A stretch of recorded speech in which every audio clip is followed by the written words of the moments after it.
You know how frustrating it is when it seems like people don't totally understand you when you speak English, or how stressful it is when you have to give a presentation in English and you aren't sure how well it will be received. Many of my students have felt this way, and my goal is to help as many people as possible to improve their English, speak more confidently and fluently, and realize their dreams. For many international professionals, perfecting their English is very important to advancing their careers and maximizing their earnings. I'm teacher Joe Gatto. I've helped hundreds of people from many different countries in various professions to speak English more confidently and do better at work. Whether it's preparing for presentations, important interviews, sales calls, international meetings, or writing persuasive marketing materials, I want to help you achieve your goals. So I've put together a presentation about how native speakers mash words together, drop out some sounds, and combine other sounds. You'll learn tips and tricks to sound more like a native speaker by knowing where to put the syllable stress and when you need to link words and sentences. So now I will go to the presentation. Give me a second to share my screen.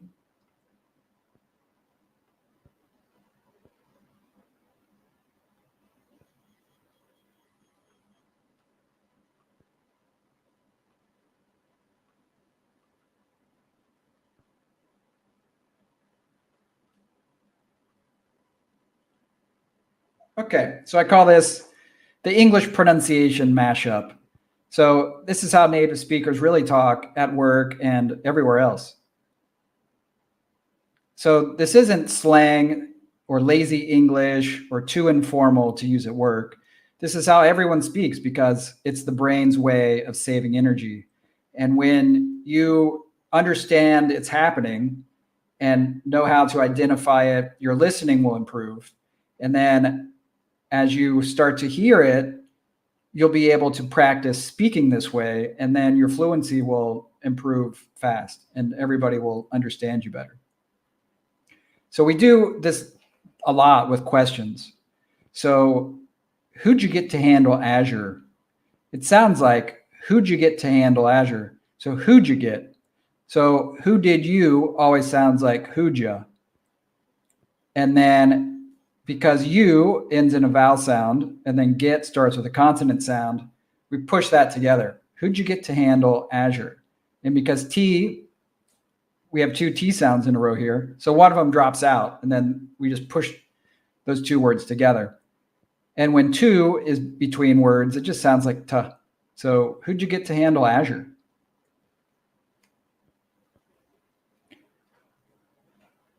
And what questions? The boss looked upset. What'd you tell him? So with past tense pronunciation, this is looked, but we don't pause and say looked upset. We say looked upset. So it sounds like words all pushed together. So the syllable stress goes on the first syllable. So look, and then tupset. So pretend it's two words, look and tupset, looked upset. And then what'd you tell him? So what did you turns into what'd you? And tell him, if it's always, we always combine the verb plus the pronoun. So him and her, the H sound always drops out. So it's tell him or tell her.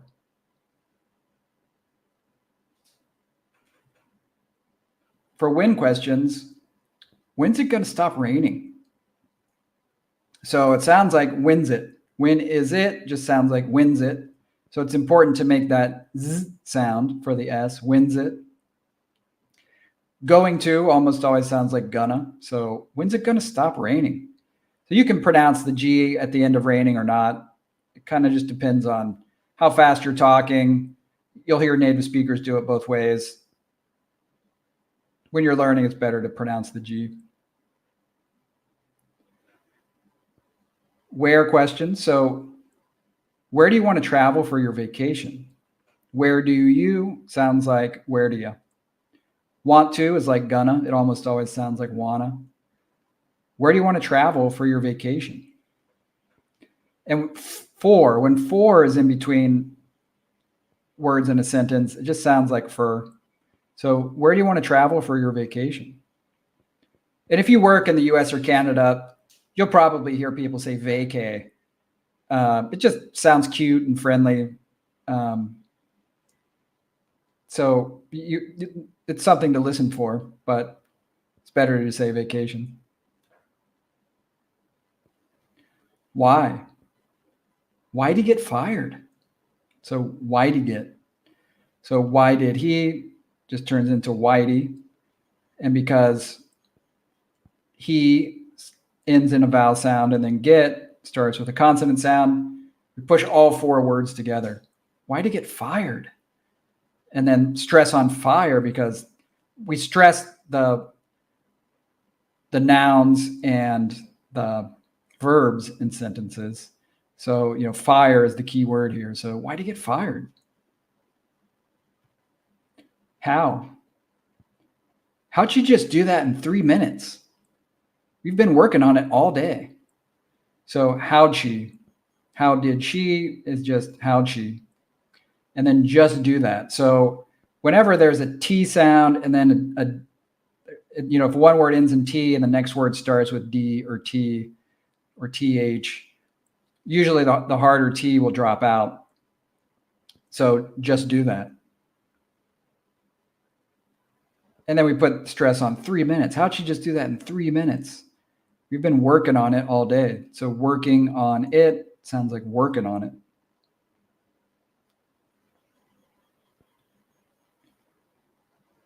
And I also want to talk about some good phrasal verbs and idioms that have come up in my classes recently. So a student in Brazil had this come up when he was working with his American colleagues remotely. So one of them said, jump the gun. So it just means to do something before you really should have done it. So you could say something like, sorry, I guess I jumped the gun. I should have asked you before I gave him a refund. So I guess I just gets all pushed together and then jump the gun. So here jumped stops in a T sound followed by TH sound. So that hard T sound just drops out. So jump the gun, push it all together. Guess I jumped the gun. I should have asked you before I gave him a refund. So should have. Native speakers almost always say should have. So get used to using the contractions almost always, especially in IELTS if you want to boost your pronunciation score in IELTS speaking. And asked you. So there's hardly any T sound. The T sound mostly drops out. So it just sounds like asked you. And gave him a, gets all pushed together, gave him a. And then because is followed by the consonant sound R, push all those words together, gave him a refund.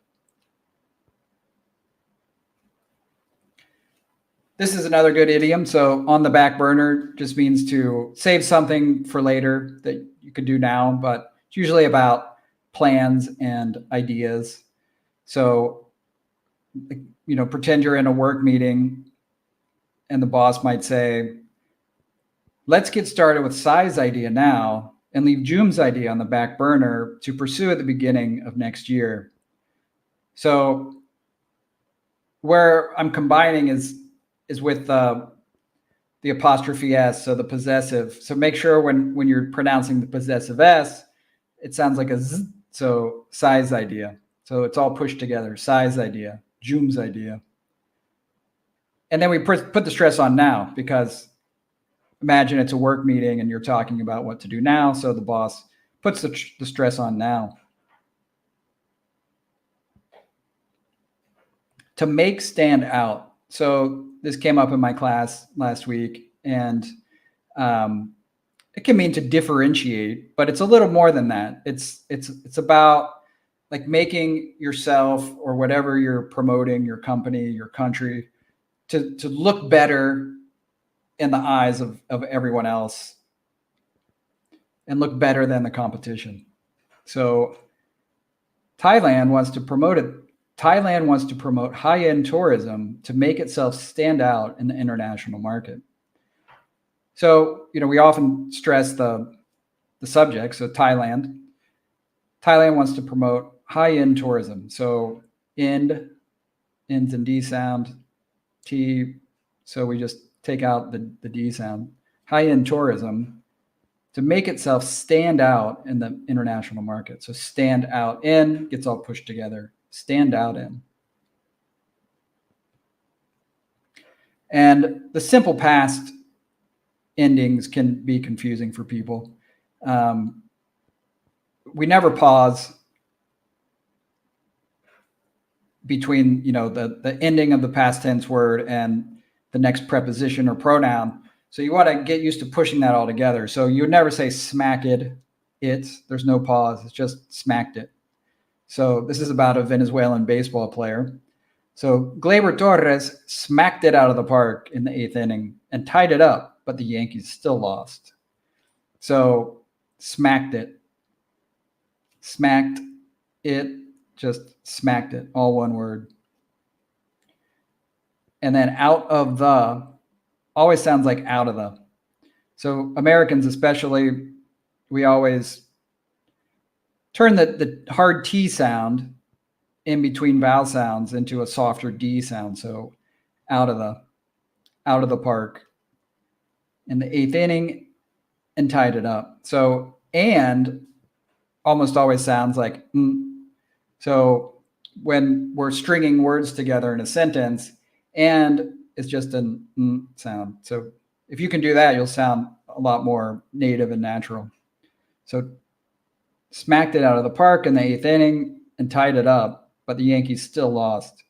So here, still ends in L, lost begins an L sound. So we just push the two words together with one L sound, still lost.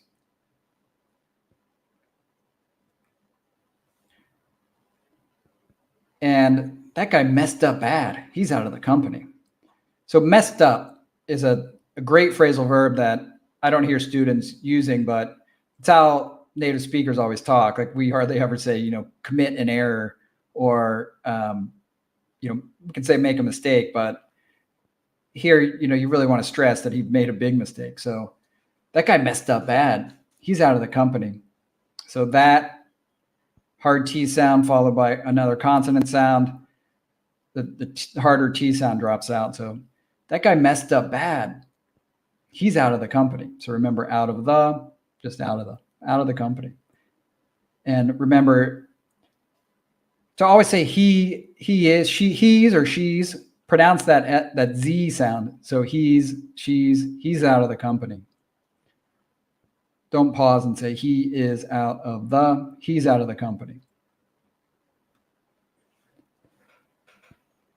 So last year, she worked in Belo Horizonte, but she got transferred to Sao Paulo recently. So last year, sounds really like cheer. So last year, she worked in BH, but she got transferred. So worked in, just worked in. It sounds like one word. Now it sounds like one 2-syllable word with the stress on work. So be in the habit of always connecting the prepositions and the pronouns to the verbs before it, especially with simple past tense. And the other way to pronounce it is with a D sound ending. So what did the boss say when he found out what Mike did? He yelled at him. So what did the boss say? So boss ends in S, say starts in S. So we just push those S sounds together. What did the boss say when he found out what Mike did? Found out just sounds like found out. He yelled at him. So yell gets the stress here. Yelled at him. Yelled at him. This is all pushed together. He yelled at him. I used to live in Hawaii, but now I live in Thailand, which is much cheaper and just as nice. So here are a couple good words I want to point out. Used to. I rarely hear students using this when they need to. So we say it all the time. So it's always about stuff that you did in the past, but you don't do now. So I used to live in Hawaii, but now I live in Thailand, which is much cheaper and just as nice. So the other one I want to point out is just as. So whenever we're talking about things being equal and making a comparison, we don't say they are equal. We say just as, just as nice, just as pretty, just as beautiful. So just as plus the adjective. And remember, and just turns into so much cheaper and just as nice.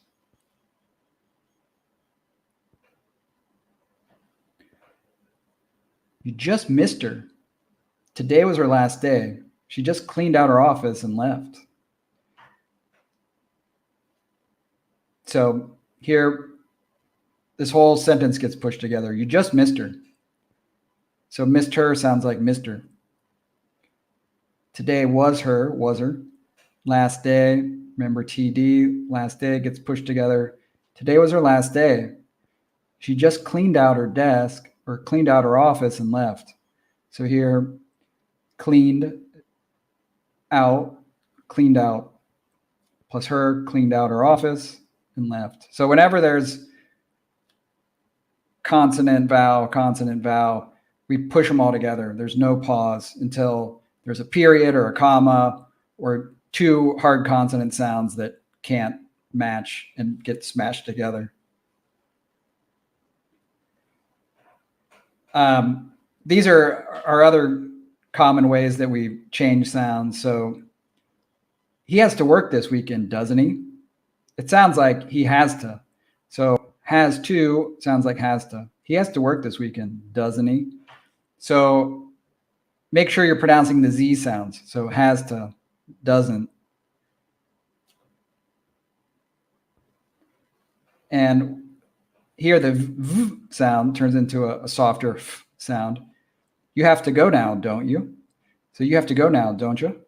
So don't you often turns into don't you? So you have to go now, don't you? So how can you practice this? I think one of the best ways is to watch videos on Rachel's English where she puts together clips from popular TV shows and movies and then breaks down the dialogue and shows where the people are connecting words and explains what's happening. And there's a free course on Coursera that trains you to do this well also. And then I think listening to audiobooks is a great way because you have to really train your ear. And by the end of the book, you'll start to understand what's happening and be able to do it yourself when you're speaking. And you need to practice speaking this way a lot in order to reduce your accent and increase your fluency. And I think the most affordable way to do that is on Cambly because you can hire a tutor cheaply to help you do it. And you need a native speaker to help you do it and explain what's happening and correct you.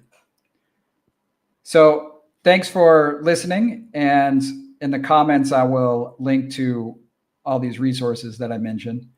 And then feel free to send me a message with any questions. Good luck.